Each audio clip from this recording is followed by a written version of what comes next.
You're managing a toll plaza. Some drivers use E-ZPass, some pay with card, but not everyone chooses the lane you expect. What happens when a few drivers pick the wrong lane? Or when one booth runs slower than the others? Or when traffic patterns suddenly have to change? There's a model for that. Welcome to Model Monday, a series where we break down scenarios in different industries, organizations, and departments and explain how you can build a simulation of them in Process Playground. Let's model it. For this model, we will have two types of drivers, those that have an E-ZPass and those that don't. So let's create two different item types. This first one is going to be E-ZPass, and then our second item is going to be credit card for this case.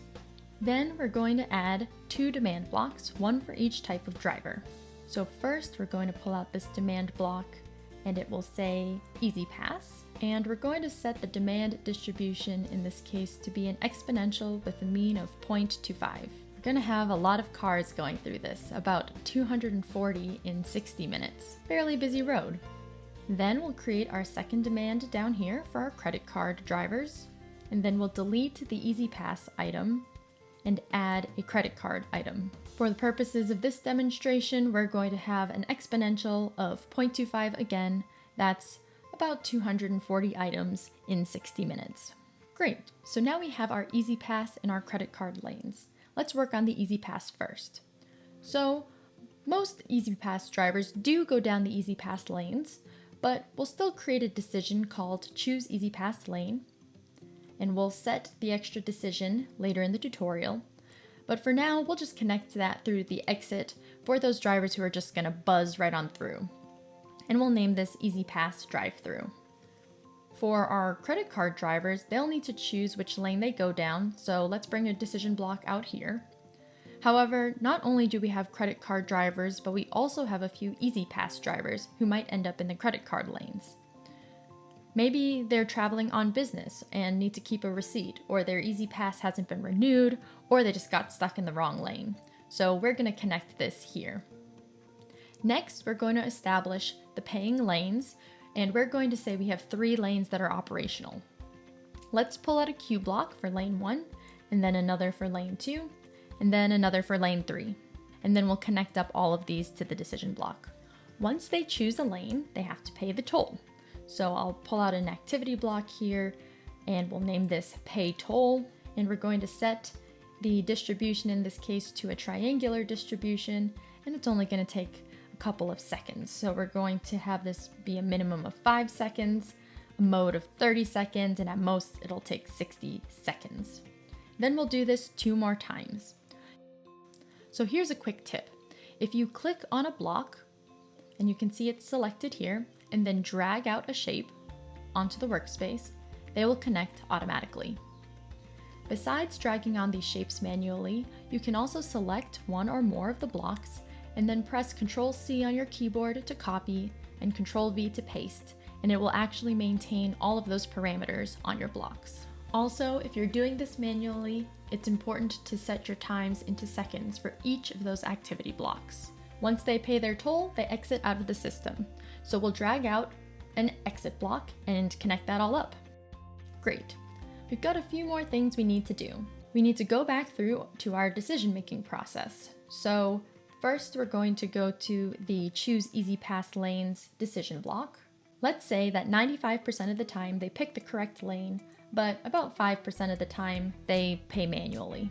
Now, when you drive up to the credit card lane, you want to choose a lane based upon whichever line is shortest. So we're going to set that here in that decision block. If there's no one there, it'll actually just default to whichever line you set up first. We're going to run this for 100 minutes and see what happens. We can see the different cars going through and notice how some blue E-ZPass drivers are ending up in the bottom exit, which is what we want to see. We can see that our drivers are going through the different lanes and then they're accessing all of them, which is great. Let's look at additional results. Let's see some results on how often people are working, what's our idle time, and what's our run time. So let's click on that and apply to all activity blocks. So we can see here that this operator is running about 95% of the time, while this second lane is used only about 73% of the time, and this last lane is about 40% of the time. This could be important for us. We can also check how long the queue was over the course of a simulation. If we click on Show Graph, we can see that we had a little episode here where things got stacked up for a bit, but eventually things cleared out, and that's great. So let's take a look at the second one. Again, we can see items getting backed up a bit here, but then they cleared out. And then finally, let's take a look at that third lane. Awesome. Now, let's run an experiment. What happens if we had to shut down one of the lanes? The simplest way to model this is to remove this connecting line, so no drivers can get through that lane. If we ran it for the same amount of time, we can see that the queues are starting to build up, and then all of a sudden, the process just can't keep up anymore. So that's the toll plaza model, but the real value is in understanding how the system reacts when reality doesn't match the plan. Traffic rarely behaves exactly the way you expect. A few drivers choose the wrong lane, or one booth runs slower, or an accident suddenly closes a booth. This isn't just about tolls. The same mechanics show up in airport security lines, grocery store checkout lanes, hospital triage, call center routing, and any process where people choose between parallel paths.